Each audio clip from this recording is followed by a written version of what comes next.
বাবা নামক ছায়া আমার আছে, কিন্তু আজকে থেকেও নেই। কেন নেই? আমার বাবা প্যারালাইজ হয়ে বিছানাতে পড়ে আছে। যৌতুকের কারণে বাবা বিয়ে দিতে পারছে না। বাবা যদি আজকে সুস্থ থাকতো, যৌতুক দিয়ে আমাকে বিয়ে দিতে পারতো। আমি যৌতুক ছাড়া যে আমাকে বিয়ে করবে এমন একজন মানুষ চাই, যে আমাকে ভালোবাসবে, ভালো রাখবে, মৃত্যুর আগ পর্যন্ত আমার হাতটা ধরে রাখবে, এমন একজন মানুষ চাই। কেউ যদি আমাকে যৌতুক ছাড়া বিয়ে করে, আমি তাকে বিয়ে করবো। আসসালামু আলাইকুম আপু। ওয়ালাইকুম আসসালাম। আপু আপনার নাম কি, কোথা থেকে আসছেন, বয়স কত? আমার নাম আদরি, আমার বাড়ি সিরাজগঞ্জে, আর আমার বয়স 23 বছর। 23 বছর বয়স, নাম আদরি, সিরাজগঞ্জ থেকে এসেছেন। মূলত আপনি বিয়ের জন্য এসেছেন, আপনার বাবা প্যারালাইজড, যৌতুক দিয়ে আপনাকে বিয়ে দিতে পারছে না।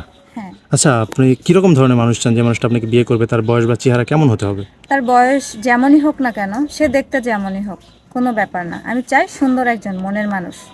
সুন্দর একজন মনের মানুষ চাচ্ছেন। হ্যাঁ। আপনার সাথে যোগাযোগ করবে কীভাবে আপু? আমার সাথে যোগাযোগ করলে আপনাদের মাধ্যম দিয়ে যোগাযোগ করলেই হবে। আমাদের মাধ্যমে? হ্যাঁ। ঠিক আছে। সুপ্রিয় দর্শক, এই মুহূর্তে স্ক্রিনে একটি নাম্বার দেখতে পাচ্ছেন, নাম্বারটি চ্যানেল কর্তৃপক্ষের। এই নাম্বারে হোয়াটসঅ্যাপ ইমো খোলা আছে।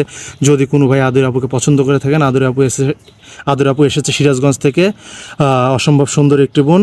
তাকে বিয়ে করতে চাইলে বা তার দায়িত্ব নিতে চাইলে অবশ্যই আমাদেরকে একটি স্ক্রিনশট মেরে পাঠিয়ে দিবেন এবং ভয়েসের মাধ্যমে বলে দিবেন। আমরা আদর আপুর সাথে কথা বলানোর বা যোগাযোগ করানোর ব্যবস্থা করে দেবো। কোনো ভাই অযথা ফোন কল করবেন না, তাহলে কিন্তু আমরা ব্লক করে দিতে বাধ্য হবো। আচ্ছা বোন, আসসালাম। পরে হয়তো হ্যাঁ। বিয়ে শাদী করবেন তো? হ্যাঁ, অবশ্যই। ধোকা দিবেন না তো? না। ঠিক আছে আপু, ভালো থাকবেন। আমরা আপনাকে আপনার মনের মতো একটা মানুষ যোগাতে চেষ্টা করবো। আসসালামু আলাইকুম। ওয়ালাইকুম আসসালাম।